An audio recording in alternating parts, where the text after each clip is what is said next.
Ukraine's delegation is now heading back to Kyiv after holding talks with U.S. officials in Geneva over the weekend. Those talks were aimed at refining a U.S. peace proposal to end the war in Ukraine. In a post to Truth Social this morning, President Trump teased that, quote, something good just may be happening. This following posts that criticized the Ukrainians and demanded that they accept a deal by Thanksgiving. Meanwhile, Ukraine's President Volodymyr Zelensky has called this a critical moment. Listen. Of course, we all continue working with partners, especially the United States, and look for compromises that strengthen but not weaken us. And we will continue explaining how dangerous it is to pretend that aggression is something one can simply overlook and move on.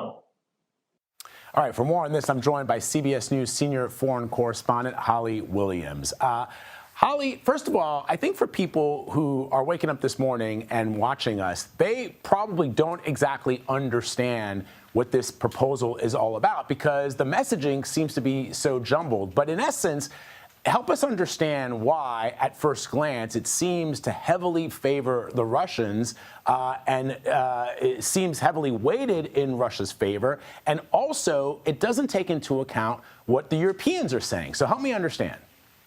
Good morning, Vlad. Look, the Ukrainians desperately want peace. They have ever since Vladimir Putin invaded their country. But both Ukraine and other European countries fear that recognizing occupied Ukrainian territory as Russian territory, which President Trump's peace plan says should happen de facto, is effectively rewarding Vladimir Putin for his invasion of Ukraine, an invasion that's cost hundreds of thousands of lives. They fear it will encourage Putin to invade again in future, either Ukraine or perhaps other parts of Europe. Now, the plan also says that Ukraine will never join NATO, an alliance that could have protected Ukraine from future attack.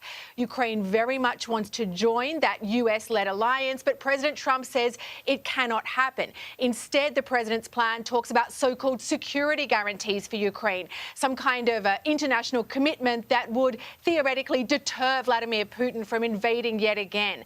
But the plan, Vlad, is very light on details, and without them, it seems unlikely Ukraine will agree. I think it's very important to understand that Ukrainians know that international agreements have failed to protect their country from Vladimir Putin in the past. He's now invaded their country not once, but twice. Now, President Trump gave Ukraine until Thursday to agree, and an American official told CBS News that if Zelensky doesn't agree, the US could stop intelligence sharing with Ukraine, which would likely cost Ukrainian lives. Ukraine's President Volodymyr Zelensky initially responded on Friday by saying that the proposed peace plan could mean the loss either of Ukraine's dignity or of a key partner, that is, the United States. Yeah, and at the end of the day, Holly, as you pointed out, if history is any guide, letting a dictator continue to control occupied land taken by force has never worked out well in Europe, as you well know. The other issue, of course, is when it comes to those people who are in those territories that have been seized by the Russians, who are Ukrainian, what happens to them? That's not clear. So we've got these delegates from Ukraine heading back to Kyiv. So what's next? Well, look, Vlad, this is not the first time that President Trump has put pressure on Ukraine. We all remember that contentious meeting with President Zelensky at the White House back in February. After that, President Trump briefly suspended military deliveries and intelligence sharing, but then he backtracked.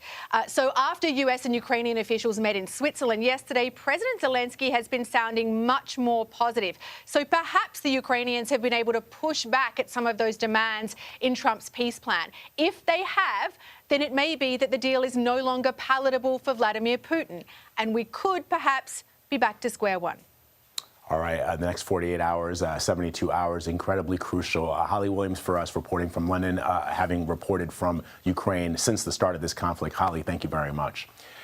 For more on this, let's bring in CBS News Chief White House correspondent Nancy Cordes. So, Nancy, the president, as you know, in a post over the weekend says that Ukraine has shown, quote, zero gratitude for the work that the U.S. is doing. And as you heard Holly just say, this does sound similar to that Oval Office meeting between Trump and Zelensky. Are we back to that? I mean, it does strike me that the president just wants to get this over the finish line. And I know that there are people, both Russian and Ukrainians, that want to finally see peace. But it does feel as if this deal was just hammered out with the input of Russia without taking into account what the Ukrainians want.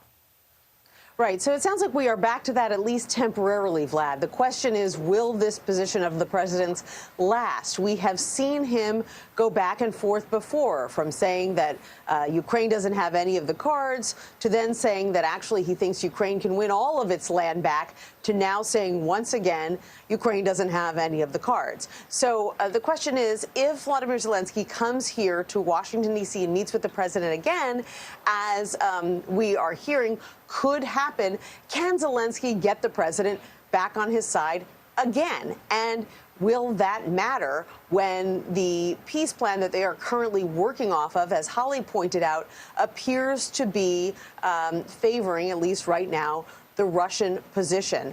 And that is really the question. You have to imagine, if you are Vladimir Zelensky, you're wondering whether President Trump, who, this week at least appears to be saying that this all has to get done with very quickly, and that and that Ukraine needs to recognize that it's going to have to give up all of this territory. Zelensky has to be wondering whether, if he simply holds out while appearing to be working with the Americans, that perhaps the president might have a different view in a week or two.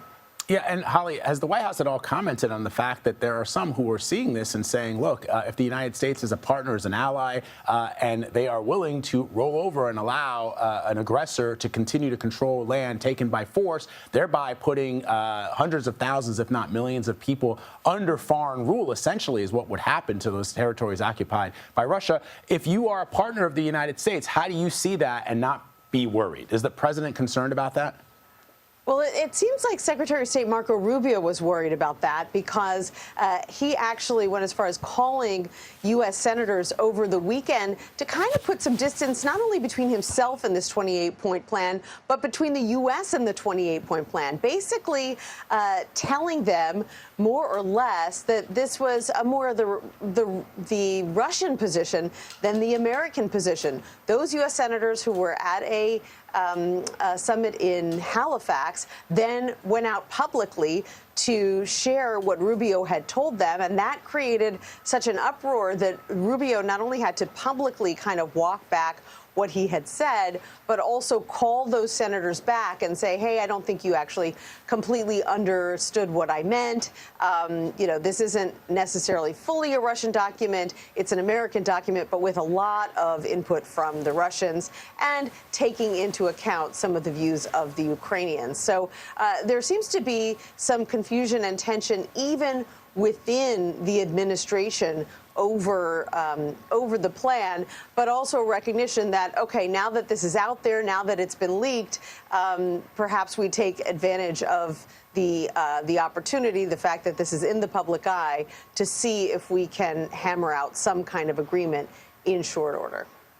All right, we'll be watching. Nancy Cordes for us at the White House. Thank you, Nancy.